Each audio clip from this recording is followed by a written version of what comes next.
गांव के छोटे से घर में आरव नाम का 10 साल का लड़का अपने माता पिता के साथ रहता था। उसकी माँ उसकी पूरी दुनिया थी। हर रात माँ उसे कहानियां सुनाती, उसके माथे पर चुंबन देकर सुलाती और उसकी हर तकलीफ को अपनी बाहों में छुपा लेती। लेकिन एक दिन एक दर्दनाक हादसे ने आरव की खुशहाल दुनिया को बिखेर दिया। उसकी माँ हमेशा के लिए उसे छोड़कर चली गई। आरव हर रात माँ की तस्वीर से लिपटकर रोता। वह आसमान की ओर देखता और सोचता, क्या माँ मुझे देख रही होंगी। पिता ने उसे संभालने की बहुत कोशिश की, लेकिन आरव की आंखों में खालीपन गहराता गया। कुछ महीनों बाद उसके पिता ने दूसरी शादी का फैसला किया। सविता नाम की महिला उनकी जिंदगी में आई, लेकिन आरव के लिए सविता का मतलब था एक अजनबी जो उसकी मां की जगह लेना चाहती थी। वह उनसे दूर दूर रहता, उनकी हर बात का विरोध करता। उसने अपनी मां की एक तस्वीर को गले लगाकर सविता से कहा, आप कभी मेरी मां नहीं बन सकती। सविता ने उसके दर्द को समझा।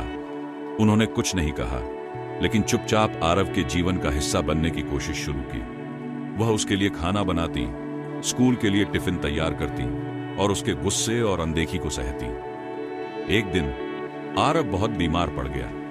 तेज बुखार में तपते हुए वह बेहोश हो गया। सविता ने उसे अपनी गोद में उठाया और सारी रात उसके सिर पर ठंडी पट्टियां रखती रही। डॉक्टर ने कहा था कि यदि थोड़ी भी देरी होती तो हालत बिगड़ सकती थी। सुबह जब आरव की आंख खुली तो उसने देखा कि सविता उसकी खाट के पास बैठी भगवान से प्रार्थना कर रही थी।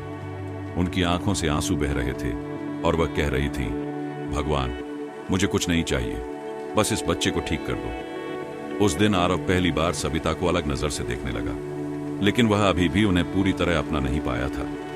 एक और घटना ने सब बदल दिया।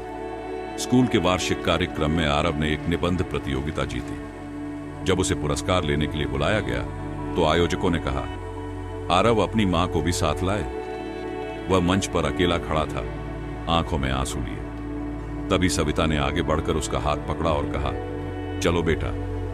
मंच पर खड़े होकर उन्होंने कहा, मैंने इस बच्चे को जन्म नहीं दिया है, लेकिन मुझे गर्व है कि मैं इसका जीवन संवारने का मौका पा रही हूं। उनकी आवाज कांप रही थी और आरव की आंखों से आंसू गिरने लगे। उसने अचानक सविता को गले लगा लिया और धीमे से कहा, मां। उस रात घर पर आरव ने अपनी मां की तस्वीर के सामने सविता का हाथ पकड़ते हुए कहा, मां, मैं जानता हूं कि आप मुझे देख रही हैं। आपने मेरे लिए एक मां भेजी है। मैं अब खुश हूं। सविता की आंखों से आंसुओं की धार बह निकली। उस दिन के बाद आरव और सविता का रिश्ता सिर्फ एक औपचारिक रिश्ता नहीं रहा। अब उनमें मां और बेटे का सच्चा प्यार था। आरव ने महसूस किया कि मां सिर्फ वो नहीं होती जो जन्म देती है, बल्कि वो भी होती है जो हमें अपने दिल में जगह देती है।